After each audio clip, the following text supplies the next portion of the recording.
Hi, welcome to today's video diary for finding my way with Pi, purpose, intention, and emotion.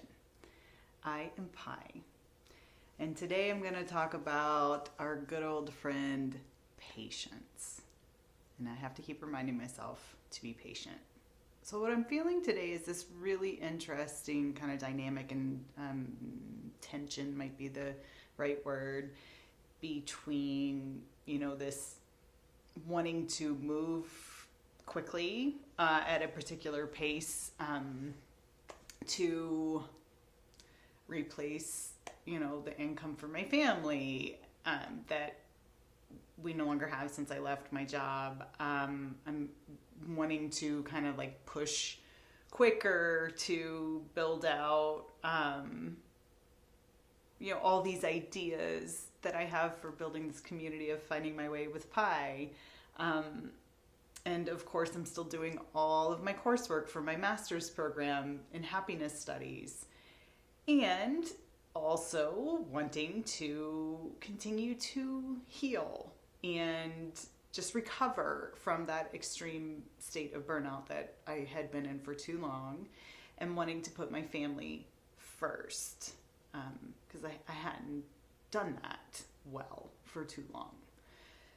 So there's a bunch of different things that feel like there's a tension between them. Which one do I focus on first? How do I synthesize all of this? How do I honor all of those things and make sure that that I'm just approaching this in a healthy way? I really don't want to delve back into an unhealthy pattern for myself.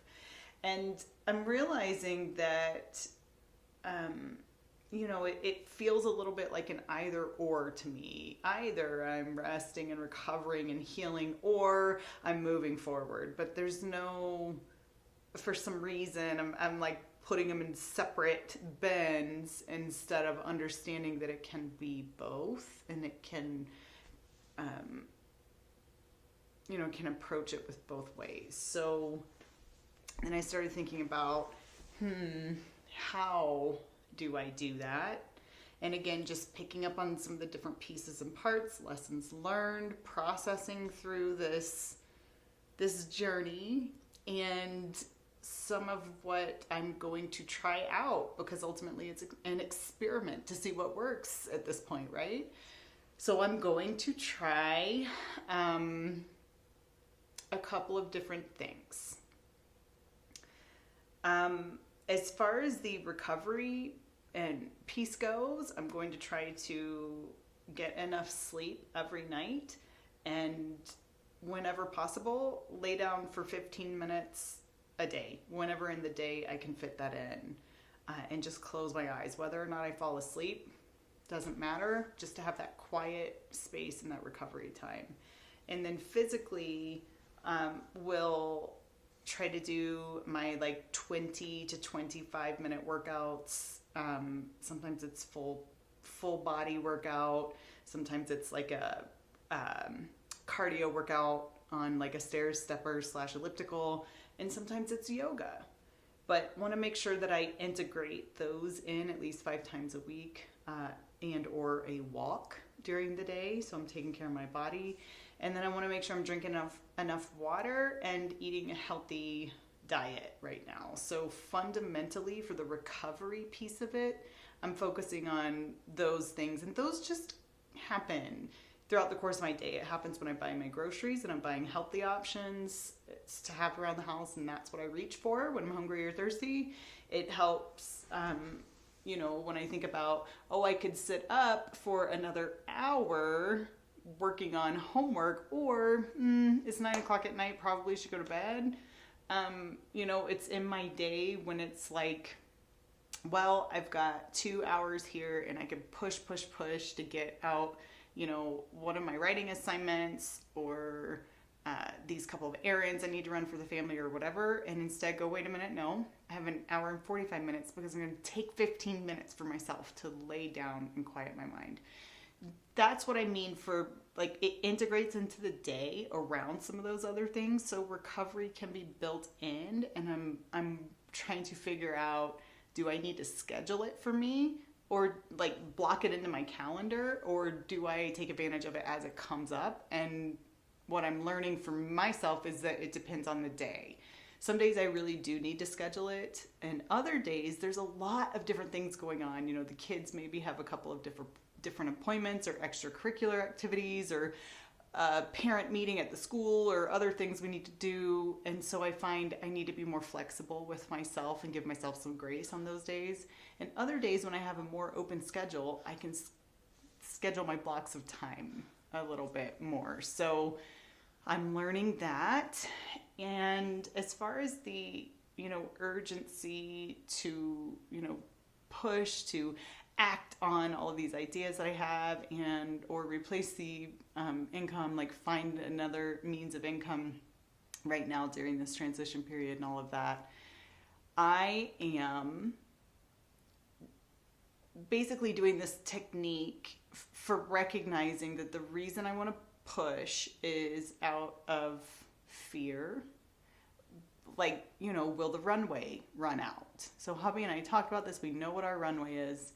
And I'm zooming out and going big picture. Well, I know exactly where we are in the runway, and I know what steps I am taking, and I know the amount of time that process will likely take to unfold. Working with my career coach, and we've got a defined process we're going through. And so we're a couple of weeks into that, and that may be about 3 to 6 month process, and that's okay. And having the patience of letting that unfold is important, and reminding myself where we are on the runway and that things aren't static. So as, things may come in or outflow or whatever, reassessing and just getting the data that we need to know exactly where we are, and that helps inform decisions. And then for the pie community and all of these ideas that I have, I keep coming back to I start where I am, and where I am at each step in this journey is okay. Come back to what my intention is with it. And I want to stay true to that. And I've got my list. I can break those down into smaller things and, start to work on those, work that into my day as time permits, but not at the pace that will drain me, because that defeats the purpose. And also not at a pace that takes away from the value and the true meaning of what this means to me, and the value I hope to provide to everyone else, to the world, if it happens to help you too. So, there's a lot of different moving pieces and parts when we go through change. And these are my different moving pieces and parts right now. And this is how I'm thinking about them and how I'm approaching them, just breaking them down, trying to, whenever I've got an emotion that feels like painful or uncomfortable or distressing, to go, hang on, okay, well, what am I feeling, and where is that coming from, and why? And sometimes I need to, go big picture. Sometimes I have to find the root of it a little bit more, or level set with myself a little bit.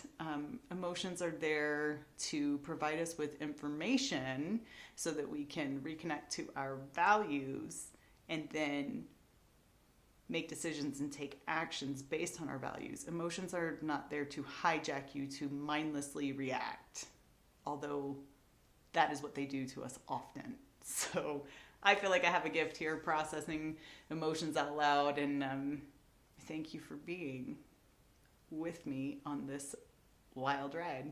Thanks for being with me on this journey. I really am glad that you're here, and I certainly hope that this helped you too. That's all I have for today. I'll see you tomorrow. Bye.